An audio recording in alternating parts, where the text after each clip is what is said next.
করছস। ঠিক আপনারা আমার আজান দেওয়ায়া সমস্ত উলামায়ে কেরামদের কাছে আমার একবারে শেষ করে লাইছেন। আপনারা আমার আজান দিবার কথা মনে হয় আমার ইচ্ছা মতো শেষ করে হয় ওয়াজ গিয়ে আজান দেয় কি আর ওয়াজ করবো আজারা এই 2 ঘন্টা 1.5 ঘন্টা ওয়াজ করি সারা মাহফিলে ওয়াজের মাঝখানে আজান মেরে দেই হ্যাঁ কিন্তু হেরা কয় বলে আজান দেওয়ার সময় কাটাই। এই জন্য এই অভ্যাসটা আপনারা এবার বন্ধ করেন। ভাই আমি খুব বিপদ আছি 300 মাহফিল করলে 300 মাহফিলে আমার আজান দিতে হয়। আপনারা হেরারে বুঝেন না বড় বড় মৌলবী বড় বড় বক্তা ফতোয়া দেয় আজান দেওয়া বক্তাদেরকে বয়কট করে আজান ইচ্ছা করে দেই না সমস্ত পাবলিক সমস্ত যুবকরা দাঁড়িয়ে যায় আবদার রক্ষার্থে আজান দিতে বাধ্য হয় এটা ইচ্ছা করে দেই না এটাকে বেদাত বলা যায় না। বেদাত হলো ওই কাজ নিজের ইচ্ছায় জারি করা কিন্তু আমি বাধ্য হইয়া যুবকদের ভালোবাসার খাতিরে আজান দেই এটা ইচ্ছা করে না বাধ্য হইয়া। এরা বারে বারে প্রত্যেকটা বক্তব্য এখানে আজান দেওয়া বক্তাদেরকে ইচ্ছা মতো সাইজ করে আমরা ওদের সাইজ করে দুষ কি আমার তুই আজান দিস রে ও বাইরে অঙ্কিতা করতাম আজান দেওয়া কি এটা গুনার খাম? আজান তো একবার দিছিলাম এটা তো আমি এই কাহিনী লেগে দিছিলাম না একের আল্লাহর কোরআন সামনে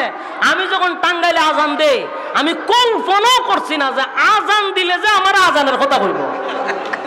আমি একটা বেলালের ঘটনা বলতে গিয়ে আজানটা আমি ফুরাট হয়ে জ্বালাইছিলাম ইসমা তারা তো বড় বক্তা আসলাম আমার মাথার মধ্যে এটা আসিল না এই আজান দিয়ে বাইরে লইব আজান দিয়া ওখানে মন বিপদে পড়ছি যেখানে যে কোন আজান দেন এই যে পাবলিক আমার ধরে হেরা আমার এখানে বই সাইজ করে কয়টায় আজান দেয়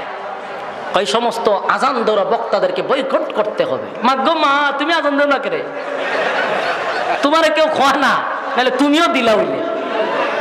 তোমার কেউ বলে না তাহলে তুমি বাধ্য হইয়া দিতে বাধ্য হইলে আল্লাহ এর আমরা সম্মান করি আর আমাদের মাথার মুকুট কিন্তু যখন বাসটি দেয় আর সহ্য না কথা বল না কারণ যাদেরকে বেশি মহব্বত করি এরা যদি আঘাত দেয় বরদাস্ত হয় না। যারা আমাদের বিরোধিতা করে তাদেরকে মাথার তাজ মনে করি মাথার মুকুট মনে করি কলিজাত থেকে ভালোবাসি কিন্তু এরা আমরা ইচ্ছা মতো বাস দেয় তারপরও বিরোধিতা করি না বড়রা সব সময় শাসন করে এটাই কই ঠিক কিনা? যাক আপনারা তো আমার কোন আজান দিবার কথা বাধ্য আজান দিতে হয় আর কোন জিনিস আবদার কইরেন না এই সঙ্গীত মঙ্গীতটা কইয়া বেজাল সঙ্গীত একটা কইবে আচ্ছা সঙ্গীত সঙ্গীত সঙ্গীত কাল্লা ওই আবিস ভাই গাইবা আবিস ভাই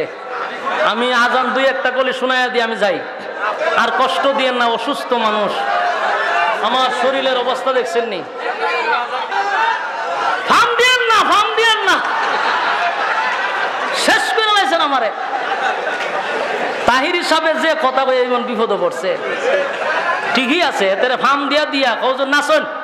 নাচতাম না এখন নাচন কত তোজন করছে একটু নাচ চালাই ওই বেড়া ফামের ছুটি কাম করছে নাইলে এবার এই কাম করুন না মোটামুটি এলাম খালাম আসিন তা আমার আপনার এই কাম করতে করতে অনুলামায়ে কেরাম বইয়া আমার নামে একটা শুরু করে দিছে যে হানু যে খালি আজান দেওরা বক্তা বয়কট কর আল্লাহ মাফ করো কখন গজল গাইছি আজান রাইবলা বাদ ওই আবার আইতেছি আর কেন 7 তারিখ এখানে দেখা হইব আমাদের কথা বলেন কেউ আসেনি দোয়া করে লাই ভাই গলা শুয়াই গেছে ইনশাল্লাহ 7 তারিখ আসবো ইনশাল্লাহ দেখা হবে। সব কেরামতি একদিন দেখাইলে এলাকার দাওয়াত না পড়ার সম্ভাবনা এলে পীর সাহেবের কেরামতি সব কারণ দেখানি নাই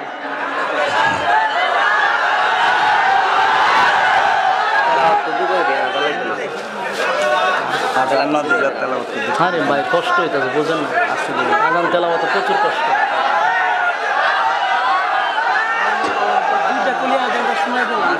বাইরে ভাই দিতে আসি নাম মিডিয়া বল খালি আমরা দিয়ে খালি ইনকামই করে এই যে আপনার ঘরটা যেটা মিডিয়ার তুলন জানা যারা আমরা বাস দেয় এটা দেখুক এরা না দিক আমরা বলে মাঝখানে আজান মেরে দেয় এগুলা মিডিয়া দিবেন যে পাবলিক আমরা কিতা শুরু করছে বাস্তব তো এইগুলা এক ধরনের বেদাতই কাজ হয় কিন্তু এটা প্রতিদিন করলে এটা বেদাত আমরা এটা একমত না, আমি দিতে চাই না রে ভাই। যারা বাস দেন এরা রে কই আমি দিতে চাই না, ফার্ম দিয়ে এই কাম করতেছে। আচ্ছা যাক, দুইটা কলি আপনাদেরকে শোনায়া দেই। আল্লাহু আকবার, আল্লাহু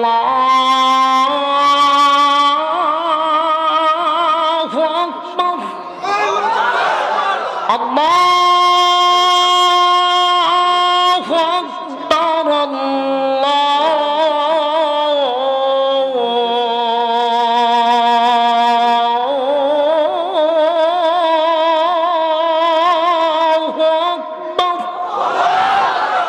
আশহাদু আল্লা ইলাহা ইল্লাল্লাহ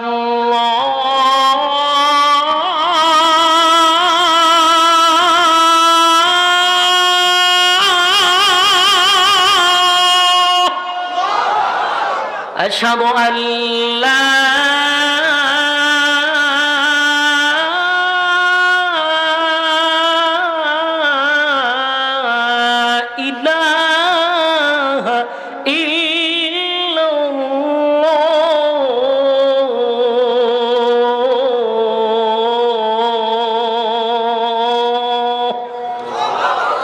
أشهد أن محمدا رسول الله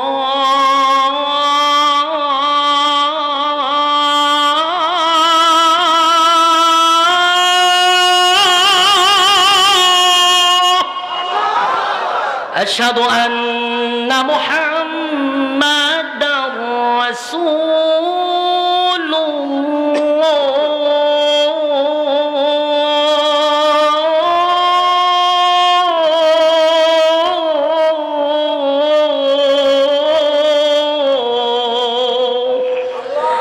حي على الصلاة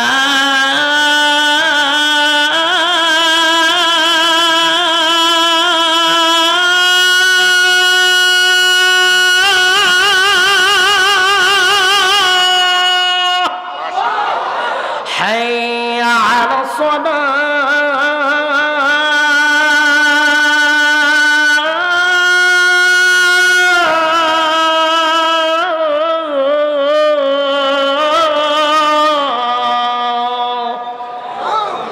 আপনারা কত রাখছি, যা বলছেন সব রাখার চেষ্টা করছি।